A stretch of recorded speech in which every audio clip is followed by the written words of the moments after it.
Good morning. We will now like to call the Railyards Public Financing Special Meeting to order. Clerk, will you please call the roll? Yes. Good morning. Today's meeting is being streamed live on YouTube in English and Spanish. Please note that the live captioning and translations are AI generated and may contain errors. Members, please unmute your microphones for roll call. Vice Chair Talamontes. Here. Member Jennings. Here. Member Sharoma. Present. Member Hunter. Here. And Chair Pluggybon. Here. Thank you. We have a quorum. Before we begin, a brief reminder for members of the public in attendance. Speaker slips are to be submitted digitally. You can register by speaking and scanning the QR code posted in the back of the chambers or through the kiosk. Submissions must be received prior to the item being called. Once the item is called, public comment will be closed. Each speaker will be allowed 2 minutes to speak. We'll now proceed with today's agenda. Member Dard, would you please lead us in the pledge? Please rise for the opening acknowledgement in honor of the Sacramento's indigenous people and tribal lands. To the original people of this land, the Nisenan people, the Southern Maidu, Valley and Plains Miwok, Patwin-Winton people, and the people of the Wilton Rancheria, Sacramento's only federally recognized tribe. May we acknowledge and honor the Native people who came before us and still walk beside us today on these ancestral lands by choosing to gather together today in the active practice of acknowledgement and appreciation for Sacramento's indigenous people's history, contributions, and lives. Thank you. Please join me in the Pledge of Allegiance. I pledge allegiance to the flag of the United States of America and to the republic for which it stands, one nation, under God, indivisible, with liberty and justice for all. Thank you, Member Hunter. All right, next is approval of the consent calendar. Are there any questions or any members of the public who wish to speak? We do not have any members of the public. Any questions? I'll entertain a motion. I'll move approval. Jennings will second. That's a first and a second. Any discussion? Seeing none. All in favor, please say aye. Aye. Aye. Any abstentions or opposition? None. That's unanimous. Okay, next we have discussion, overview of the proposed amendments to the Railyards EIFD and draft amended infrastructure financing plan. Good morning, members of the Railyards PFA, Sini Makasini with the Finance Department. We're pleased to have this opportunity to present the draft amended infrastructure financing plan for the proposed expansion of the Railyards EIFD. As part of that effort, the amended plan is being prepared in accordance with the EIFD law and will include all elements required under that law. Before we dive into the presentation on the expansion of the Railyards EIFD and amending of the infrastructure finance plan, I would like to turn the time over to Marco Gonzalez with the Office of Innovation and Economic Development to present a brief overview of the current status and development of the overall Railyards project. Marco, thank you.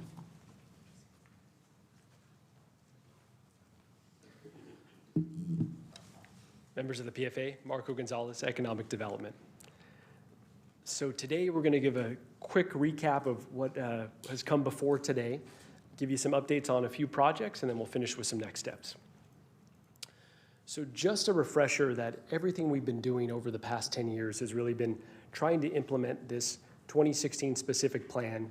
It's always included a soccer stadium, Kaiser Hospital, and rehabilitation of the historic central shops and build out a Sac Valley station, along with flexible zoning to build out housing and other uses. And then for a long time, we had lots of important backbone infrastructure constructed, but still hundreds of millions of dollars more that we needed to construct. And a lot of dirt is really what we had. Flash to 2024 with the term sheet, and then codified in 2025, both unanimously approved by council.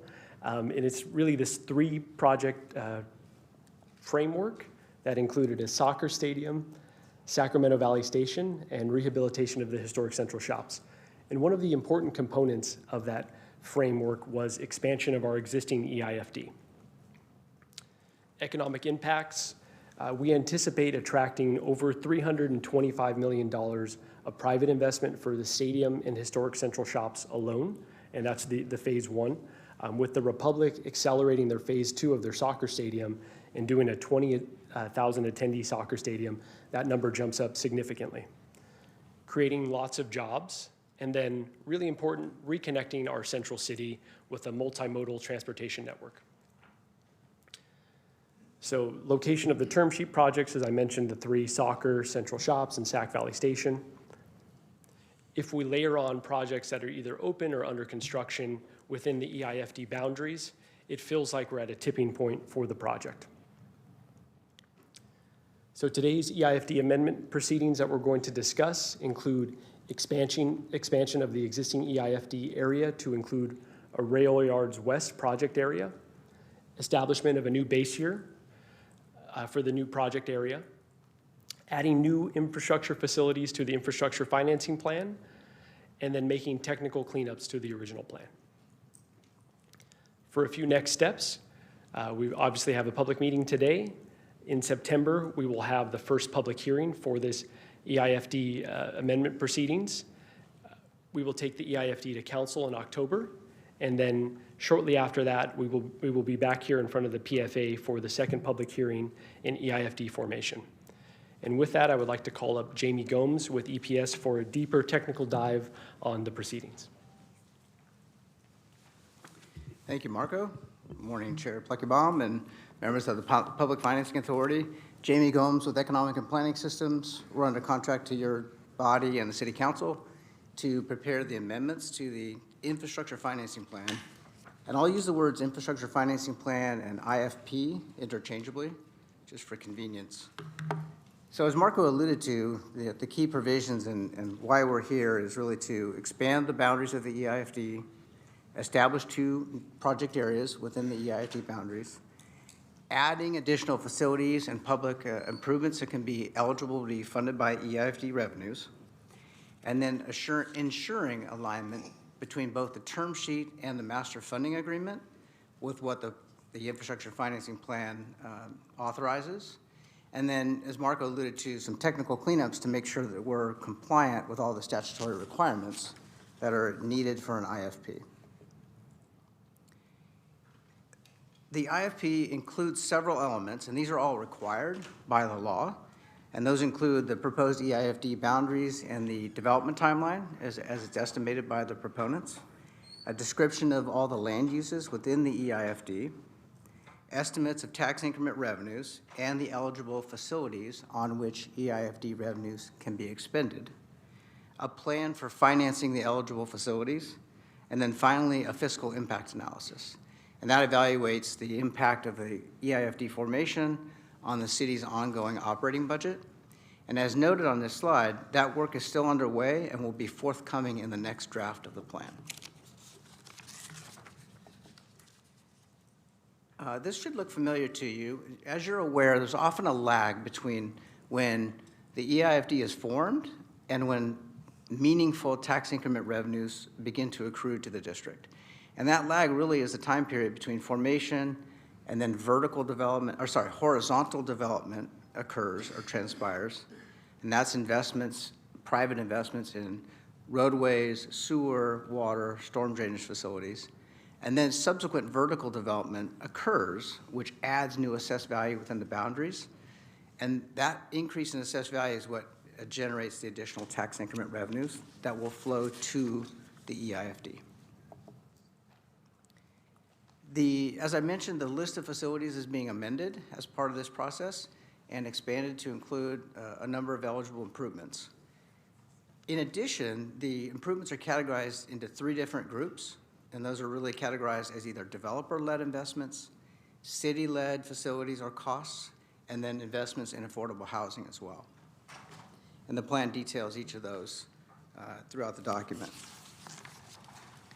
Because the IFP reflects an amendment of the original EIFD, which was the then stadium area EIFD, the document reflects 2 base years. The first being 2019-2020, when the Railyards East, what is now known as the Railyards East project area, was created.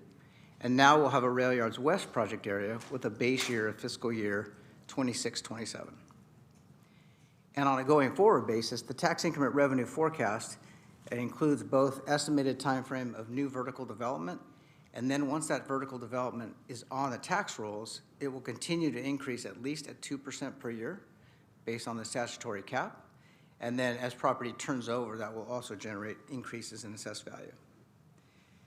The analysis does reflect that this project area overlaps with a former redevelopment project area, and it's consistent with prior efforts in that the city is intending to dedicate 100% of both the property tax and the RPTTF into the EIFD. And RPTTF stands for Real Property Tax Trust Fund revenues. Those are post-redevelopment property tax revenues to the city. In addition, it's important to note the city will continue to retain the amount of investment into the Innovation and Growth Fund that came from the Railyards. The city also will continue to receive the pass-through revenues that accrue to the city's general fund. Those are not being redirected into the EIFD. And then lastly, the property tax in lieu of vehicle license fee. That is also an eligible revenue that can go into an EIFD, but this plan reflects the city's decision that that will not be a part of the EIFD revenue stream.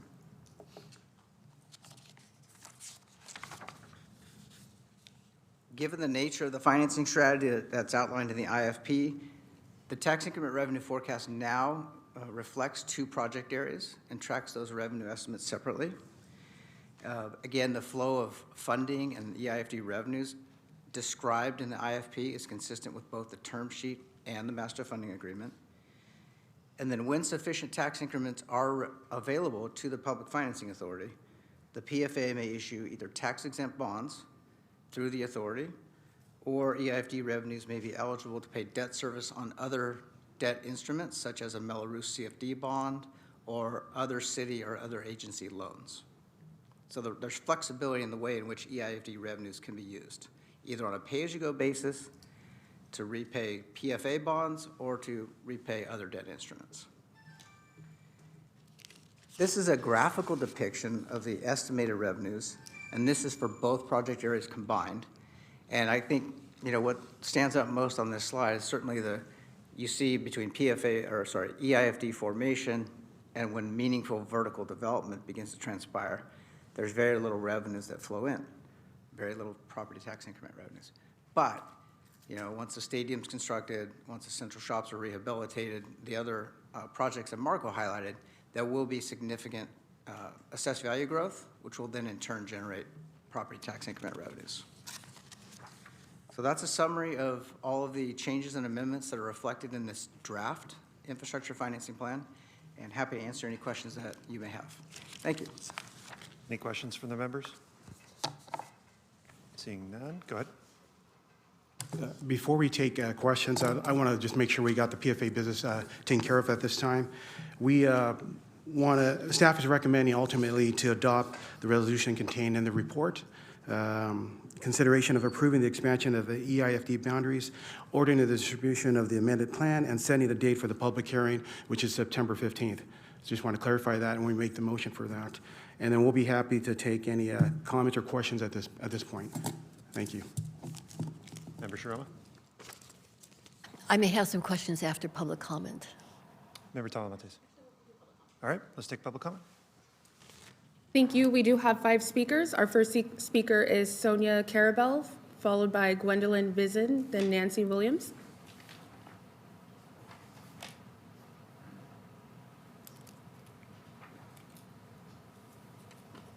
Hi, everyone. I'm Sonia Carabel. I'm with Unite Here Local 49. As I said 2 weeks ago, when this was pulled from the agenda, cutting the residents out of the Railyards EIFD is anti-democratic, and I'm disappointed to see that it's been brought back without changing this key issue. There's a literal hole in the middle of the district where the largest amount of residents live, and that is really disappointing.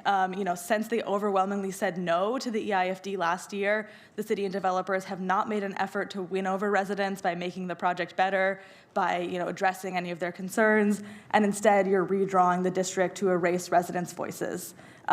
You're cutting out the residents so that only the property owners can vote, and those are the same property owners who stand to benefit millions and millions of dollars from this subsidy.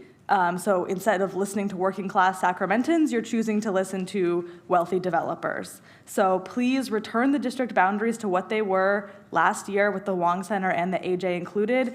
But really what's most important is actually engage with the residents' concerns and their demands for 25% affordable housing, a rent stabilization fund, and a grocery store. Thank you so much. Thank you for your comments. Our next speaker is Gwendolyn Vinson, then Nancy Williams. Good morning. My name is Gwendolyn Vinson. I'm a resident of the Wong Center in the Railyards. You know, honestly, after the reps from DRV came to the Wong Center and gave us their in-person speech, I thought that we were going to be working together, and I assured my co-residents that they were going to be telling us how much more affordable housing they were going to bring to the Railyards. And to my disappointment, I found they had redrew the lines and were emulating the worst behavior of the occupants of our Oval Office and gerrymandered our voices out of the conversation. Right now, what Sacramento and the Railyards truly needs is fixed income housing. The term affordable housing, in my opinion, in my experience, includes biannual rent increases. So who is it affordable for? Sacramento needs to provide fixed income housing, and the people, this is the people's money, which you have been elected to and entrusted to protect, not squander. Don't make it seem as though we don't want we at the Wong Center and the AJ don't want this development, because we do. Sacramento needs the revenue. But what we want and need is more fixed income housing. This affordable housing is just a farce. Thank you for your time. Thank you for your comments. Our next speaker is Nancy Williams, then Richard Valdez.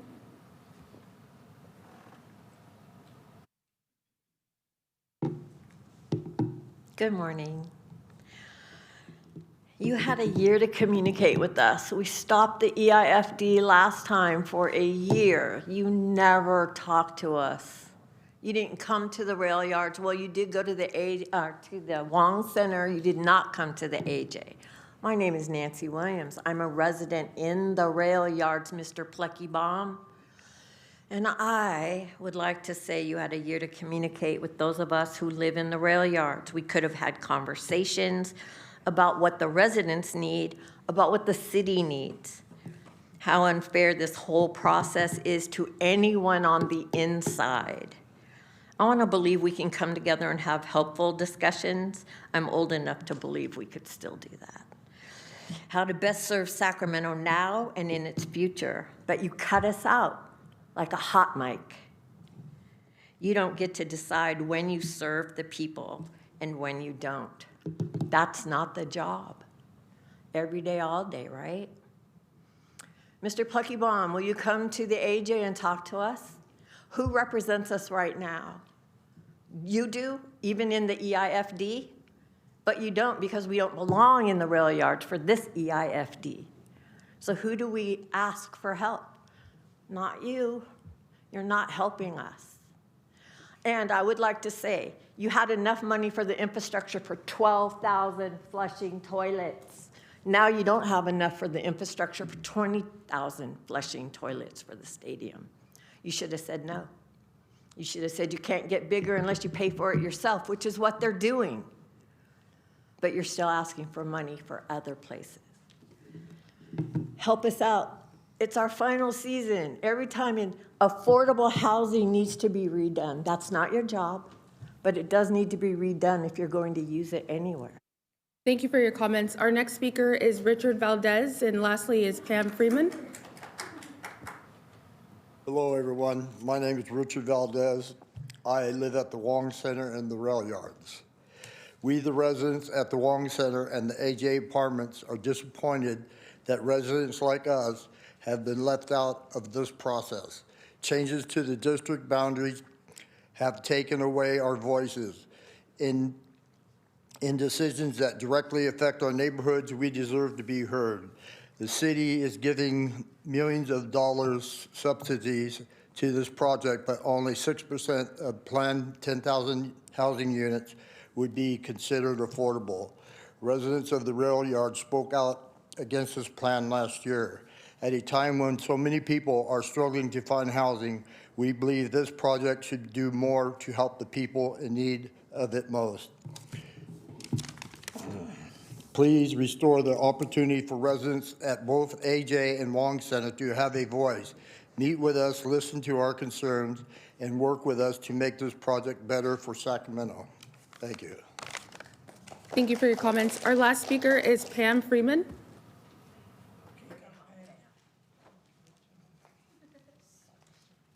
Yeah, you can't get rid of me, can you? Thank you for that smile. I am Pam Freeman, and I'm here this time to represent the community. And I have some, also some other things that I can share with you. Last year, I organized the community to come together and say no to the inadequate affordable housing plan the EIFD drafted. I knocked on doors and shared my story with my neighbors. I found that we shared experiences and agreement that the Railyards need more affordable housing. Last year, we used our right to protest, and we won. Remember that? This year, we are being undemocratically silenced, and we hate it. Hate it. Because we are in this community. We are a part of this community. There's no doubt about it. And I don't even know, I guess dogs don't really get talked to. So maybe you consider us like dogs. The Public Financing Authority has had a year to make changes and serve its constituents, yet the same bad plan stands. I speak on behalf of the Sacramentans when I say that it is wrong to put the interest of developers before us. We are important. We are the people who make a difference in your community. We need good, responsible people to interact with us. I have told you there's problems with living in the rail yard. How about, do you know these trains come in and go out and the steel on the wheels goes over steel? Thank you for your comments. Your time's complete. Chair, that completes our speakers for today. Thank you. Any questions? Member Sharma? Yes, thank you. Thank you to the public who have attended today for your comments. I have a few questions for the staff. It'll be either, I guess, Cindy or Marco. First of all, for the affordable housing, well, let me back up. What I've been hearing from the public comments is the desire for more affordable housing, for a grocery store, a rent stabilization fund. I'm not sure if I heard about that one before. Okay, so here's my first question. For affordable housing, in past comments, there's been a lot about the 6%. Also, I've read in the proposal that there is a 20% of the tax increment that is to be allotted for affordable housing, 20% of the taxes that are taken in for affordable housing. So could someone just put into context what these mean in terms of the opportunity for affordable housing in the rail yard?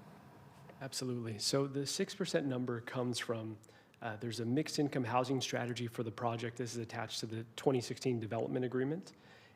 So the percentage of required affordable housing is variable based on the number of units that build out.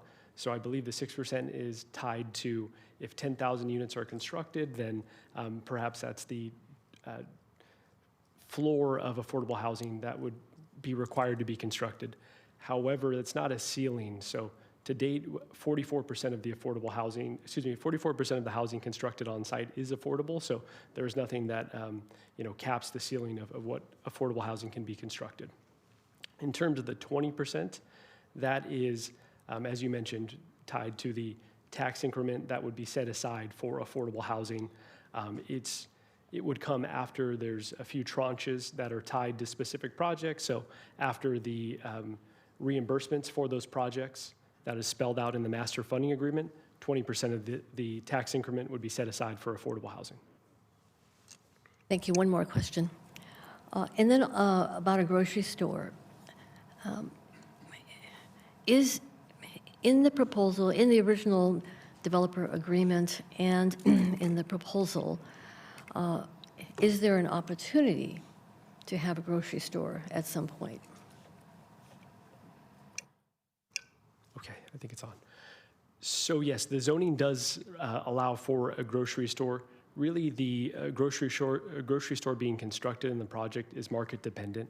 So what we need is a lot more people living in our central city, living on the site in order for the economics of a grocery store to make sense. But we do understand that access to fresh foods, healthy foods in our central city is a problem, in our downtown, Railyards, River District. So it is something that we're looking to resolve with having additional people living in the central city.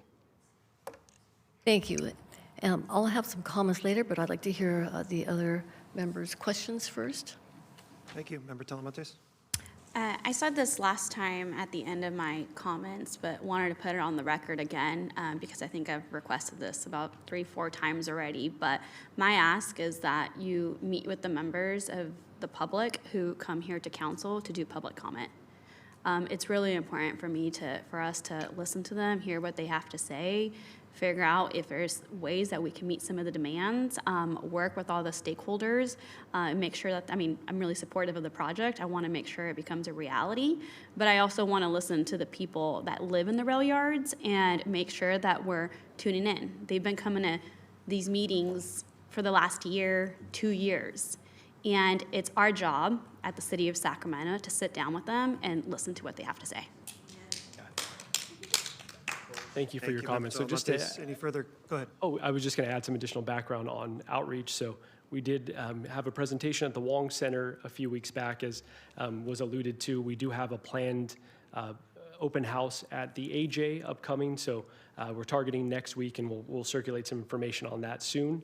And then we did have an open house at Sac Valley Station. I believe we had around 300 people sign up. So we are actively engaging with the public, but we hear you that we need to do some more.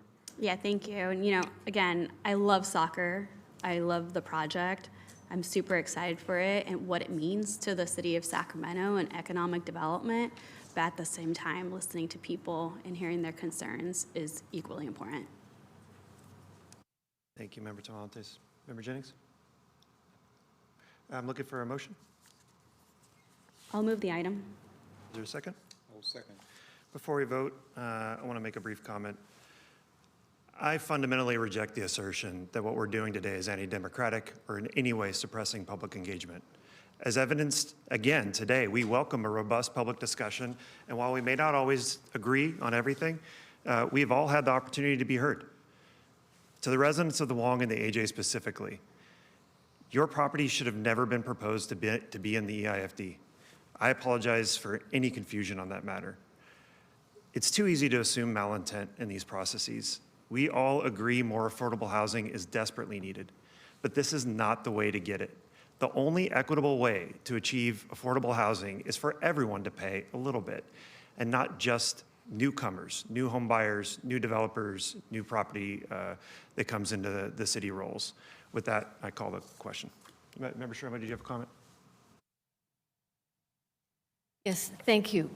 Again, I want to thank the public, the residents of the Wong Center, the AJ Center, and the interested parties for attending today. I know it takes time out of your schedule. I do also want to thank the staff for the presentation, for the extensive materials that were included in the public docket. And so first of all, I think everyone knows that today what we are looking at is the boundaries of the EIFD and scheduling that public hearing on the proposal itself, okay, to schedule a public hearing in September. And we approved the schedule for that public hearing and then for the council to hold their meeting on the proposal and then for everything to come back to us for another public hearing.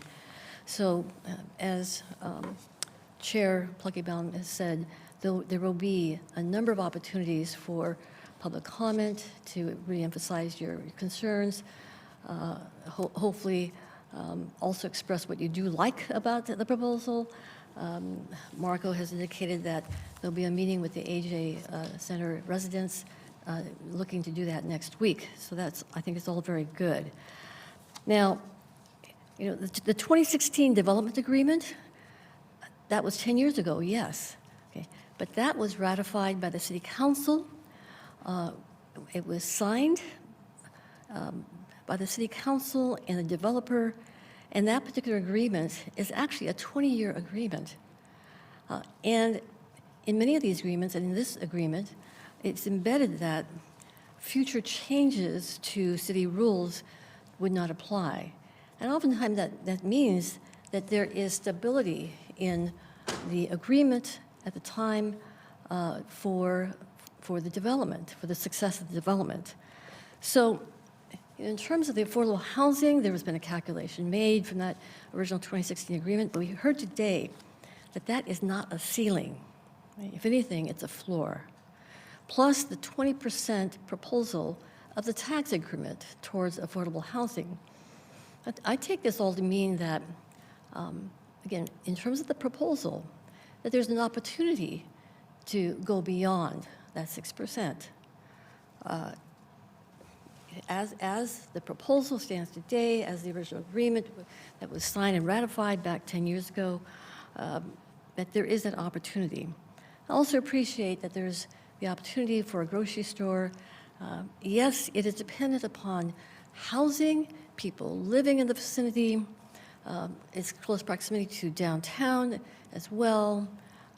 And so that holds promise in terms of what can be done in the yard to then provide for accessible groceries and fresh fruit and vegetables, hopefully within a reasonable, well, it's not always a walking distance, but close by. The other thing is that, again, the 2016 agreement is the foundation for what we have before us today. The EIFD is a financing tool towards providing for the success of the development. And it is a tool that the city has decided to avail of itself. And in terms of infrastructure that goes in, it is very common that the developer pays for that up front and then avails itself of the tools for reimbursement. It has happened all over the city for lots of different projects. So all in all, I think that we can proceed to vote for scheduling that public hearing to provide yet another opportunity to do a deep dive into the proposal and proceed with expanding the boundaries of the EIFD. Thank you. Thank you, Member Sharma. Any further comment? We have a motion and a second. All in favor, please say aye. Aye. Aye. Any opposed or abstentions? Seeing none, that's unanimous. Any commissioner comments, ideas, or questions? Seeing none, meeting's adjourned.